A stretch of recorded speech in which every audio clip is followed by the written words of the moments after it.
Hey guys, it's Marielle. Welcome back to my channel, Friday Night Lights Reviews, where we do reactions and reviews to TV shows, movies, and other digital content. So you already know what I'm going to say to you guys. So go ahead and like, comment, and subscribe to my channel. Become a part of the Friday Night Lights family. We do great things over here. And as always, I would love to thank all of my subscribers. You guys keep me motivated to keep me making and doing more content. You guys have no idea how much I appreciate it. You got me to my goal to 270 subscribers. Our next goal is 400. I know that we can do it. You guys are just awesome. You can go ahead and follow me on my other social media accounts, Twitter, Instagram, and Facebook. Those links will be in the description bar below. Please don't forget to share the video with your friends and your families. To my new subscribers, thank you for subscribing and welcome to the family. So all the new people that just hopped in and watching this video, if you're already here, won't you go ahead and hit that subscribe button. Also, don't forget to hit that notification bell so you will always be alerted to when I upload new content. So without further ado, we're going to be talking about another Netflix original movie called Thunder Force, which is starring Melissa McCarthy, Octavia Spencer, Jason Bateman, and Pom Klementieff. I really hope I'm saying her name right. We all know who Octavia Spencer is. I mean, from The Help, from Hidden Figures to 1,000 amazing movies, Oscar winner. We got Melissa McCarthy from The Boss, from Identity, from just the new Ghostbusters. I mean, she's super funny. As always, we got Jason Bateman. We know where he's from, Horrible Bosses.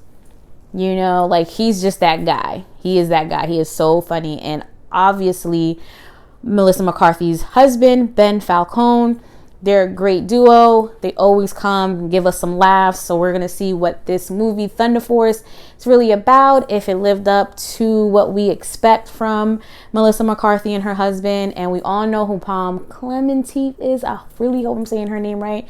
She plays Mantis in the Guardians of the Galaxy franchise movies. So with all of that being said and explained, the story is about two best friends who come back together to become like these crime fighter superheroes to defeat what they call the miscreants. Those are like the bad guys who have all these special powers and everybody else is just plain.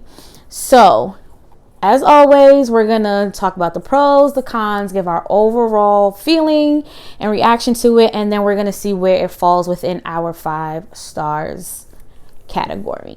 So, the movie does start off explaining, I will say that on these positive sides, the movie does start off right out the gate explaining to us what's happening. So Octavia Spencer is on this train with her parents, and these miscreants come, blow the whole joint up, and her parents end up passing away. So she grows up with her grandmother. That's her backstory. Then we have Melissa McCarthy's character. Her name is Lydia, and she's just like your regular average young teenager in the movie. They don't really go into her backstory. We just know that she sleeps. She's not the person that pays attention in class. No, pretty much the class clown. And they become friends when teacher's asking a question, and Octavia Spencer's character keeps raising her hand, and this dude basically is a piece of crap and made fun of her, not only because she's smart, but made fun of the fact that her family was killed by miscreants. And Lydia, Melissa McCarthy's character, comes in and plays him out. She disses him, you know, just like, you know, it was back in the day in school or whatever. So they just form this super duper bond. And the most awesome part in the beginning of this movie is where Octavia Spencer's character was being bullied and pushed on the ground, where this little boy was like, I'm not afraid I'll hit a girl. So Melissa McCarthy, Lydia, comes up and was like, okay, and tells him to get in the garbage. That was awesome. So pretty much it just shows you, it kind of gives you a cool montage of them from being that young of an age going into teenagers. And she's like, okay, my parents were these super duper geniuses trying to figure out how to make regular humans and superheroes so they can defeat the miscreants. And they have a falling out, and then they just stop being friends because they both said things that weren't cool. And years and decades will go by, and they kind of meet up again where she invites her like, hey, I know you're not a big fan of going into parties by yourself. I know it's been a long time. You know, maybe we can meet up and go to this reunion. She doesn't show up. Melissa McCarthy goes to the Stanton facility where Octavia Spencer is CEO, owner of doing these amazing things. She finally finished what her parents started. And here comes Melissa McCarthy's character being super funny. And she ends up touching things, and she ends up accidentally injecting herself with superpower serum, you know, like basically super soldier. But again, I could be saying that because I still got Marvel on the brain. So we get into that, right? So all of that I think was done very well. I mean, they didn't take long to tell us what the backstory was. They didn't take too long of showing us where each character lies. It was, you know, it's kind of like the brains and the bronze kind of a movie. Another pro is, I mean, you can't go wrong with Jason Bateman. I mean, I don't know if you guys would agree. Tell me what you think in the comments. Jason Bateman is always a sure thing. He is super duper funny. It's always a worthy watch when he's on the screen. So that's another pro. I do like that the representation of Octavia Spencer's character. She has a daughter who is amazingly smart, graduating from Ivy League school, and she's only 15 years old, right? I mean, they don't show the father figure, but we ain't gonna talk about that. But I think that representation was amazing to see. Two black women, very smart, doing a thing, and just being the best that they can be. That's another pro. There's a couple of scenes in the movie that are ridiculously hilarious. One being where Melissa McCarthy's Lydia character meets Mr. Crab. He's a miscreant. He has crab, what do you call them, pinchers as arms, and the rest of him is just a human man. And they kind of stopped them in the middle of a robbery in the liquor store. That scene right there was super funny. I think, like pretty much that is where the pros stop. Where we get into the cons is that it was very slow. I mean, like I said, Jason Bateman, Melissa McCarthy, Ben Falcone.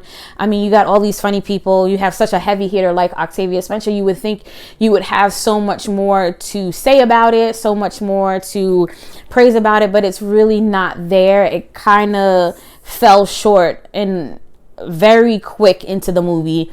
I mean, it's almost a 2-hour long movie. It's super duper slow. You get these little spurts of funny from Melissa McCarthy, even from Octavia Spencer when she's training. I mean, just the way she moves and talks and delivers lines is so funny, Melissa McCarthy. But I don't feel like that was enough for the movie to be a movie that you would want to see, a movie that you would keep talking about, a movie that you're like, hey, let's watch this again. It's definitely not that kind of movie. I mean, the big main event of the movie came so far into the movie. Almost like an hour in, we get to know what the main event is, and that's finding out that the mayor is really a miscreant, and he's using other miscreants like Palm Kalamteef. Her character's name is Laser, and they keep using her to scare the people to keep voting for him to be mayor. We don't find that out till way later. The fighting scenes are very short, but when they are fighting, it's super funny. The little one-liners that Melissa McCarthy say, is super funny. I mean, Octavia Spencer's power is that she can be invisible, and then her daughter, who's super smart, like I said in the beginning, creates this really high-tech, high-intense taser. And Melissa McCarthy, she has super strength. So these are the things that we're seeing through the back and forth through the movie. Like I said, there's these little spurts of funny between Jason Bateman's character and Ben Falcone's character and the mayor, but it's not enough to keep you wanting to see what happens. So we get to the end of the movie, close to the end of the movie, and this is where the big main event happens. And yes, it was very good. That main event of all the stuff that happens at the end, it was definitely good. And it's like, where the heck was the movie, this part? How come they couldn't do that through the whole entire movie? And I was just so like, ooh, man, Melissa McCarthy, you my shorty, you my girl. Octavia Spencer, I mean, hands down. Jason Bateman, come on. Like, you really thought this was going to be this great, funny ass movie. And it was funny in parts, but it wasn't funny through all. And I mean, it's like, you either have to be funny from beginning to end if there's no real heart throb or heart wrenching things that go into the movie. Of course, you know, the way they started as friends, that's what keeps them together. But the same thing that made them friends pulls them apart near the end, and then we see the whole I'll do this myself, or you were right or you were wrong, that typical stuff. And that's what happens in the end. The end was pretty good, but it was just a super slow paced movie, and it just wasn't enough funny, but it also wasn't enough meat in it to balance each other out. So I'm sorry to say, out of 5 stars, I gotta give Thunder Force like a 2.5. And I'm really saying 2.5 because Melissa McCarthy is just fucking hilarious, and so is Jason Bateman. And I like some of the little things that happen within the movie, but other than that, it wasn't super action-packed. It wasn't super heartwarming, and it wasn't super funny. Like, it had these little bits of those pieces, but they just didn't bring it all together to keep you focused, and that was really sad. So I'm not gonna say I didn't like it at all, but I can't say that I loved it. You know what I mean? So at the end of it all, it just had the pieces there. They just didn't bring it together, didn't execute it the way that I thought it was, like the movie The Boss, which was freaking hilarious from beginning to end, and it had all those pieces and it was great, but not Thunder Force. So that's how I feel, guys. You tell me what you think about this movie. Leave me the comments below. Tell me if I'm being too picky, if it was just what the doctor ordered or not. I will say it's a good laugh. It's a good chuckle, but I'm just saying. So as always, you guys, stay safe. Be courageous. Don't forget to hit that subscribe button and that notification bell. And I will see you guys on the next one.